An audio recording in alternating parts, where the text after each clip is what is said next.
திண்டுக்கல் சிறுமலை கிராமத்தில் கள்ள சந்தையில் மது விற்பனை நடவடிக்கை எடுக்க கோரி ஆட்சியரிடம் பெண்கள் கோரிக்கை மனு.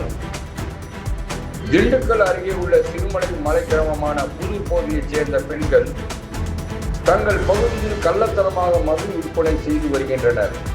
எங்கள் பகுதியில் உள்ள டீக்கடை ஒன்றில் 24 மணி நேரமும் மது விற்பனை செய்யப்படுகிறது. மாவட்ட நிர்வாகத்திடம் தாலுகா காவல் நிலையத்திலும் பலமுறை புகார் கொடுத்தும் இதுவரை எந்த நடவடிக்கையும் இல்லை. 24 மணி நேரமும் மது விற்பனை காரணமாக இங்கு வரும் சுற்றுலா பயணிகள் மது குடித்துவிட்டு உள்ளூர் பொதுமக்களிடம் தகராறில் ஈடுபட்டு வருகின்றனர். எனவே மாவட்ட நிர்வாகம் இந்த பகுதியில் நடைபெறும் மது விற்பனையை தடுக்க வேண்டும் என கோரிக்கை வைத்தனர். ஓவியா கடை ஒன்று இருக்குது, பாத்தின்னு ஒரு அம்மா இருக்காங்க, 2 பேர் சேர்ந்து விற்றுக்கிட்டு இருக்காங்க. நடு ரோட்டில் பாட்டில் கொண்டு வந்தாலும் பொம்பளை ஆளுக போனால் ஒரு மதிப்பு மரியாதை கிடையாது. தண்ணி அடிச்சுட்டு அசிங்கமாக பேசுகிறாங்க ஆம்பளைங்க. எங்களுக்கு எந்த பாதுகாப்புமே கிடையாது.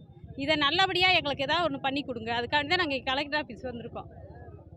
சிறுமலையிலேருந்து வரேன். அங்கே மதுக்கடை அனுமதி இல்லை, இருந்தாலும் அங்கே மதுக்கடை இல்லை இருந்தாலும் வாங்கிட்டு வந்து விற்கிறாங்க. இதனால் நாங்கள் வேலைக்கு போகிற பொம்பளைங்க அந்த சைட் போக முடியல, வர முடியல, குடிச்சு போட்டு அங்கனே படுத்துக்கிறாங்க. இது பழையூரில் அது தெப்பா பக்கத்தில் விற்கிறாங்கன்னு நான் கேள்விப்பட்டேன். ஆனால் யார் விற்கிறாங்க, எதுக்கு விற்கிறாங்கன்னு எனக்கு தெரியாது. எங்கள் பெண்களுக்காக நீங்கள் தான் என்னன்னு எடுத்து கேட்கணும்.